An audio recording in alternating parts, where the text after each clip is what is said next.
Yes? Mr. Stone Izava from the Mohawk community, traditional.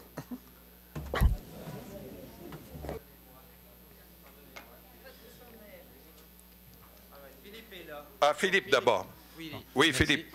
Je profite de cette assemblée pour informer les gens qu'à 130 km à l'ouest ici, au lac Saint-Pierre, il y a le centre d'essai et d'expérimentation des munitions de la Canadian Army. De 1991 en 2000, nous avons combattu l'armée canadienne pour arrêter les tirs d'obus. Ils avaient tiré 500 000 obus à Nicolette, dont 300 000 au lac Saint-Pierre. On n'a jamais su s'il y avait des obus avec des têtes en uranium appauvri. Et ce serait intéressant de le savoir. On a même demandé à Environnement Canada, avec un compteur Gégère, voir s'il y en avait dans le lac, sur le lac, là, et on n'a jamais su ça. Alors, ici, au Canada, pays de paix, il y a 5 millions d'obus qui sont produits à Le Gardeur. Bien, merci. Ce n'est pas une question. Si je comprends bien, c'est une information. Oui, madame. Je pense que parfois, l'un des problèmes les plus importants par rapport à ces armes nucléaires, c'est la capacité de visualiser exactement ce qu'elles font.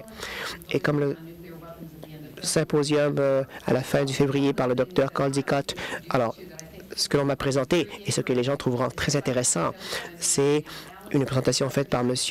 Alex Wallister qui s'appelle, c'est un site web, nuclearsecrecy.com, nuclearsecrecy.com, un site web interactif où vous pouvez entrer un endroit, un emplacement, une taille de bombe, et vous pouvez cliquer le nombre de morts éventuels.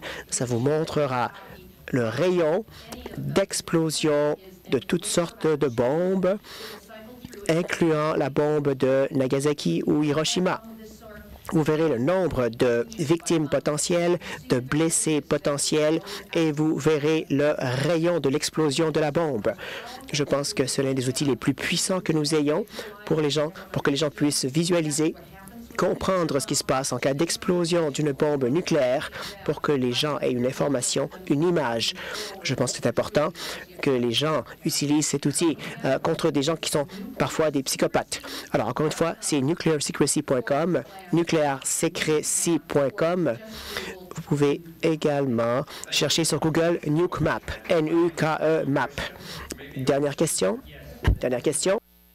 Oui, c'est une question pour Mme Caldicott, mais également pour l'autre invité, si elle veut répondre. J'arrive des États-Unis. En Amérique du Nord, avec l'île de la Tortue, on a une histoire. Comment éduquer l'éducation? J'aimerais votre opinion là-dessus. Comment on peut aider à éduquer le public américain? C'est en parlant de l'histoire. On doit parler de l'histoire des traités entre les peuples indigènes, les aînés et les Européens qui sont arrivés.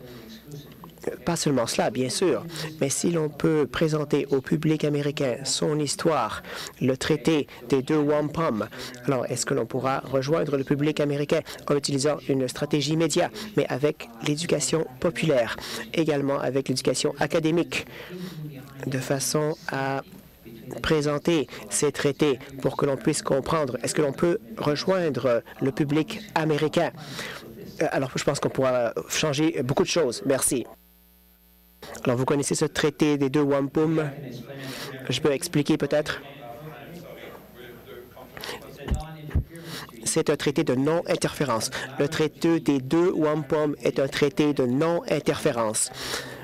Voilà pourquoi c'est un traité très important. C'était l'un des premiers traités importants avec les peuples autochtones. Et je pense qu'on devrait utiliser ce genre d'idée. Oui, je pense que c'est une excellente idée. Les populations autochtones, vous n'avez pas la même perspective que nous, c'est sûr. Que nous, les peuples caucasiens. Mais il y a toujours la question qui reste en suspens. Comment est-ce que vous percez le média américain? Greenpeace a de l'expérience à ce sujet. Ils vont présenter un microphone devant une personne très importante soudainement.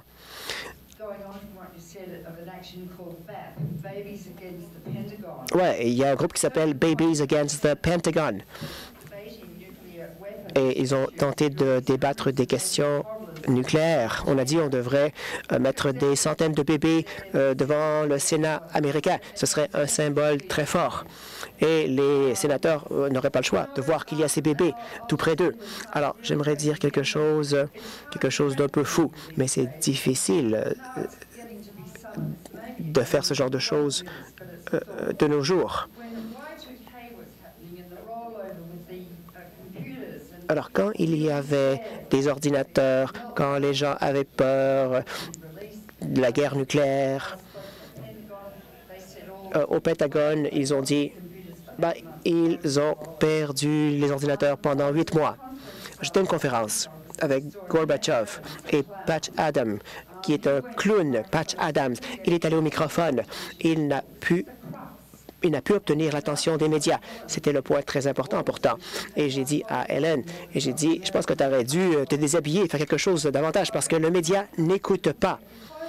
Alors, tout à coup, on a dit enlevez vos vêtements et les gens ont levé la main, ceux qui étaient prêts à enlever leurs vêtements. Donc finalement, il y a des gens qui ont commencé à enlever leurs vêtements. Patch Adams a commencé à enlever ses vêtements. Moi, j'ai gardé mon foulard quand même. J'ai gardé mon foulard. Et ensuite, tout le monde était nu.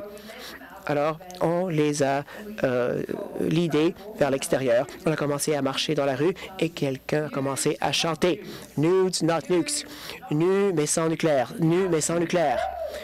Et les gens arrêtaient. Les gens nous applaudissaient, nous regardaient. Et j'ai compris à quel point les êtres humains sont vulnérables. Les corps nus sont vulnérables. J'ai compris ça tout à coup. Et nous sommes complètement vulnérables, incroyablement vulnérables. Tout à coup, on était sur la première page du New York Times, de la télévision. Alors, peut-être que vous ne voulez pas faire ça, mais ce que je dis, c'est que vous devez penser de façon différente. Vous pouvez le faire ou d'autres peuvent le faire, mais vous devez être assez brave. Vous devez être créateur. Vous devez être quelqu'un qui va oser faire quelque chose. Et je pense que pour moi, vous pouvez vous poser la question, à quel point est-ce que vous aimez vos enfants? Est-ce que je veux que mes enfants aient une bonne éducation? Mais qu'arrive-t-il si nos enfants n'auront pas d'avenir? Qu'arrive-t-il s'ils n'ont pas d'avenir? Alors, je pense que l'important, c'est de changer l'opinion publique au Canada et aux États-Unis, et on doit prendre parfois des moyens qui sont intrépides.